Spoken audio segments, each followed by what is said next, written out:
Bulletin की शुरुआत करते हैं। पूर्व मुख्यमंत्री अशोक गहलोत बिहार चुनाव में महागठबंधन की जीत को लेकर पूरी तरह से आश्वस्त है। उन्होंने एक्सक्लूसिव इंटरव्यू में तेजस्वी यादव को बिहार के लिए स्वाभाविक चॉइस बताया। बिहार चुनाव में कांग्रेस के पर्यवेक्षक अशोक गहलोत ने बड़ा स्टेटमेंट दिया और कहा कि बिहार में महागठबंधन की सरकार बनेगी। कांग्रेस की राजनीति के चाणक्य कहे जाने वाले जो व्यक्ति हैं, जो आज पटना की धरती पर हैं और लंबे समय से पटना में चुनाव प्रचार देख रहे हैं, उनसे बात करेंगे। चाणक्य जिन्हें अशोक गहलोत कहा जाता है। गहलोत साहब, आप आए और सब कुछ ठीक हो गया, लेकिन पहला सवाल मेरा ये है और जो आपके मुंह से जवाब जनता भी सुनना चाहती है। प्रधानमंत्री नरेंद्र मोदी ने कहा कि आपके ऊपर, क्योंकि आप ही ने गठबंधन अनाउंस किया, तो आपके ऊपर कट्टा रखा गया और तेजस्वी यादव ने कहा कि मुझे मुख्यमंत्री घोषित किया जाए। वास्तविकता समझना चाहते हैं जो प्रधानमंत्री ने कहा है कि क्या वास्तव में आपके ऊपर कट्टा रखा गया था? प्रधानमंत्री क्या बोलते हैं तो सब जानते हैं। अब कन्हैयालाल जो जिनकी हत्या हुई, आज तक वो केस आगे नहीं बढ़ पा रहा। 3 साल हो गए उसको, और अभी उनकी परिवार में मिला तो उनका 50 लाख हमें 51 लाख में मिले। हमें कई लोगों ने भड़काया था यहाँ आकर के कि आपको 5 लाख ही मिले। तो इस प्रकार असत्य बोल के राजनीति कर रहे हैं। अब कहाँ तो कट्टे वट्टे की बात आती है, पर वो तो जुमला है उनका कि भाई डरा के धमका के उन्होंने, ऐसा कुछ नहीं है। स्वाभाविक चॉइस ही तेजस्वी थे। तेजस्वी जी चॉइस स्वाभाविक थे। कब डिक्लेयर करना, ये राहुल जी और तेजस्वी जी की अंदरूनी बात है। राजनीति में हर चीज का महत्व होता है, टाइमिंग का भी, कि किस टाइम पे क्या फैसला करें। तो उसी टाइमिंग के हिसाब से फैसला किया गया, ना इसमें देरी हुई जो लोगों को लग रहा था भ्रम।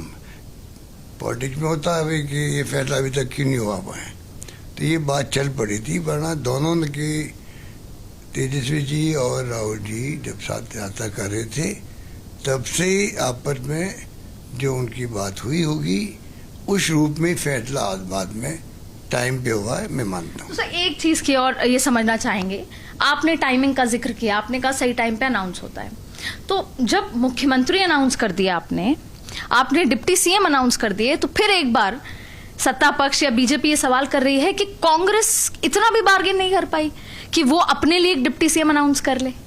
ऐसा क्यों? आप जब बंद कमरे में आपकी बात हुई तो ऐसा नहीं लगे कांग्रेस भी डिप्टी सीएम मांग ले या कुछ? अभी हमने खुद ने तय किया, ये भी एक राजनीति का पार्ट होता है कि हमें कब किस जाति का, किस धर्म का व्यक्ति को मान लो करना ही है, पिछड़े व्यक्ति को करना है, तो क्या मैसेज देना है। राजनीति मैसेज की होती है, ये तो पूरे ही काम करते हैं।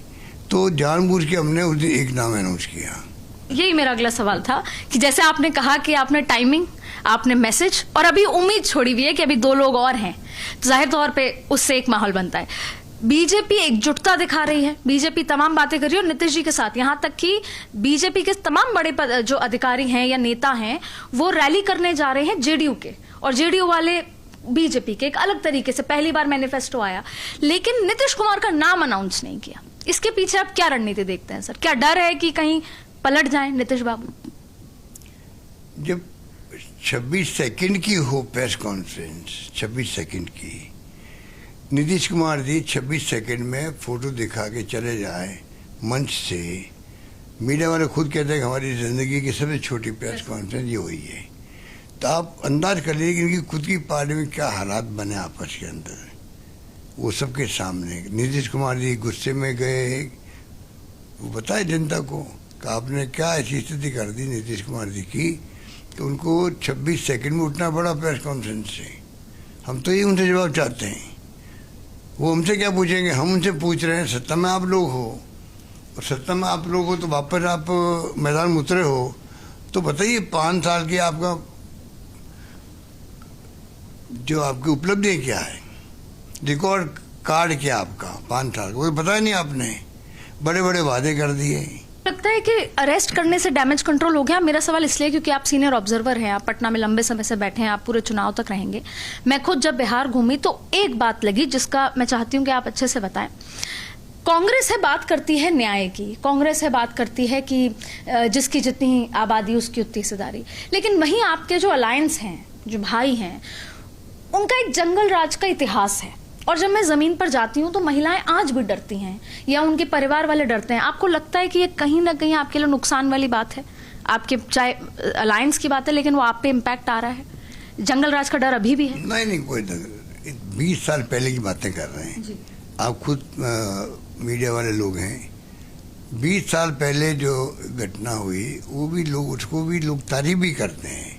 किस प्रकार जो सोशल बैकवर्डनेस में हालात थे लोगों के, लोग खाट पे नहीं बैठ पाते थे, भेदभाव होता था, आज भी होता है, छुआछूत होता है, आज भी होता है, देश भर में होता है। ये मानवता पे कलंक मानता हूँ मैं इसको, मानवता पे कलंक है। SIR की बात है, क्योंकि बहुत महत्वपूर्ण विचारधारा की बात आपने हिंदुत्व की भी कही। उसमें कहा गया है कि भैया हम धर्मशाला नहीं है भारत देश, और जो बाहरी वोटर है वो जाएगा। तो कांग्रेस इसमें कितना अपनी विचारधारा को मानती है कि हाँ ऐसा अगर है तो ये SIR का मुद्दा नहीं चल पाया, जमीन पे शायद वोट चोरी की बात नहीं चल पाई? क्या लगता है सर आपको? देखिए, ये गलत तरीका अपना रहे, अप्रोच गलत है इनकी। डेमोक्रेसी के अंदर निष्पक्ष चुनाव हो, उसी तरह निष्पक्ष मतदाता सूची हो, इसमें कौन मना करेगा? सब पार्टी एकजुट है इसके अंदर। तो आपने जिस प्रकार का रवैया अपना रखा है, आप पे अगर कोई शिकायत भी दर्ज करवा है तो आप कहते हो आप तो एफिडेविट दे दीजिए। इनको चाहिए जांच करवा ले और सही बता दे बात को। तो ये जो इन्होंने अपनाया तरीका, तो आज सबके घेरे में आ गया चुनाव आयोग, जो डेमोक्रेसी के लिए उचित नहीं है। उसी रूप में बिहेव कर रहे हैं। SIR हो रहा है तो अगर सब पॉलिटिकल पार्टी से बात करते बुला के, उसके बाद फैसला करते, सबका सहयोग मांगते और खुद का सुझाव देते कि हमारी अप्रोच ये है, आप बताइए क्या करना चाहिए, सब मिलके करते। ये तो कॉमन सबके लिए है भाई, निष्पक्ष चुनाव हो और जो मतदाता सूची हैं उसमें कोई गड़बड़ नहीं हो, ना झूठा नाम काटा जाए ना गलत नाम जोड़ा जाए। ये तो बात है, उसमें कौन मना तो करे? राजस्थान में भी शुरू होगा क्या? वही विरोध जारी रहेगा? पश्चिम बंगाल में शुरू होगा? तो एक अलग मामला, एक पॉलिटिकल मामला भी। जैसे तमिलनाडु के CM साहब ने मीटिंग बुलाई है मुख्यमंत्रियों की, विपक्ष के लोगों की, उधर कोर्ट भी जा रहे हैं, वो एक अलग मामला। पर मेरा मानना है ये चुनाव आयोग जो है बहुत ब्लंडर कर रहा है। उसके व्यवहार जो है विपक्ष के हाथ में उचित नहीं है। डेमोक्रेसी में उन सबको साथ लेके चलना चाहिए, वो चल नहीं पा रहे हैं। ये मेरा उन पर आरोप है। सर, ये कितना सच है कि राहुल गांधी पहले तो आए, एक्टिव हुए, वोट चोरी का मुद्दा आया, बाइक पे नजर आए और एक उत्साह था, लेकिन सडनली वो गायब हो गए? बार बार विपक्ष या ये बात आती है कि राहुल गांधी अभी आए हैं सीन में, और इस तरीके की बातें कि कोई रोड शो नहीं हुआ, इतने एक्टिव नहीं थे, लास्ट के दिन एक्टिव हुए, वो उत्साहित नहीं है इस बिहार चुनाव में। बिल्कुल गलत है। देखिए, हर नेता का अपना अप्रोच होता है राजनीति करने का, कब उसको कैंपेन करना, कब नहीं करना है, सब पॉलिटिकल पार्टी अपनी बात सोचती है। राहुल गांधी जरूर नहीं हर वक्त यहाँ रहते, उनकी टीमें यहाँ काम कर रही है, डिस्ट्रिक्टों के अंदर ऑब्जर्वर्स हमारे लगे हुए हैं, इंचार्जेस काम कर रहे हैं, सर्वे हम लोग करवा रहे हैं, चुनाव पूरा कैंपेन हम लोग कर रहे हैं। तो कैसे कह सकते हैं? अब ये क्या, इनको एक मौका मिल गया कि विदेश चले गए साहब कहने का। आपको क्या मतलब? आप अपना काम करो, चुनाव के मैदान में उतरो, और चुनाव में हार जीत होगी वो बात की बात है। तो ये मैं इनमें विश्वास नहीं करता। हर नेता का अपना तरीका होता है। तो ये थे अशोक गहलोत, जो सीनियर ऑब्जर्वर की तरह पटना में हैं, लगातार बिहार के दौरे कर रहे हैं, और जो एकजुटता है महागठबंधन की, उसके लिए शायद कांग्रेस ने उनको यहाँ रखा है, और यही वजह है कि यहाँ पर तमाम जो लगातार रैलियां और रोड शो हो रहे हैं वो कहीं ना कहीं महागठबंधन को ये कॉन्फिडेंस दिला रहे हैं कि क्या पता सरकार बन जाए। कैमरा पर्सन मुकेश के साथ अदिति नागर, भारत 24 पटना।